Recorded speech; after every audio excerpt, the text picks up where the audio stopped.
Hi friends, welcome back to my channel. ఈ వీడియోలో ఇప్పుడే అందిన వార్త ఏంటంటే రామోజీరావుది హత్య ఆధారాలతో బయటపడింది. మరి ఆ వివరాలంటే వీడియోలో తెలుసుకుందాం. వీడియో ఎక్కడైనా స్కిప్ చేయకుండా చివరి దాకా చూడండి, అప్పుడే పూర్తి ఇన్ఫర్మేషన్ అర్థమవుతుంది. అలాగే వీడియోకి తప్పనిసరిగా ఒక లైక్ అయితే చేయండి. ఇక వివరాల్లోకి వచ్చినట్లయితే ఈనాడు పత్రిక ముఖ్య అధినేత ప్రముఖ నిర్మాత కూడా అండి ఈయన. రామోజీరావు మృతి పట్ల Telugu film producers council joint secretary Natti Kumar తీవ్ర విచారం వ్యక్తం చేశారండి.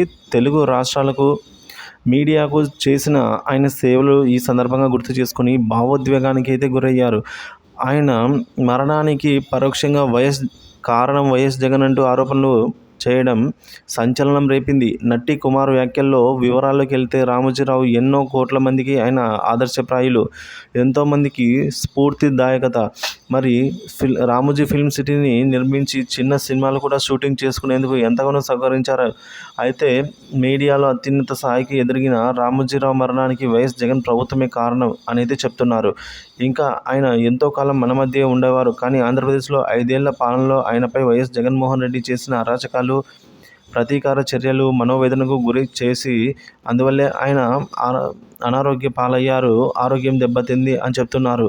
ఏపీలో ఎన్నికల ఫలితాలు రాగానే అరాచక పాలన అంతమొందిందన్న వార్తలు చూసుకున్న అనంతరమే ఆయన మనశ్శాంతితో తుదిశ్వాస విడిచారని నట్టి కుమార్ అయితే ఈ సందర్భంగా ప్రకటన ద్వారా తెలిపారు. ఎంతమటుకు నిజం అనేది తెలియాల్సి ఉంది.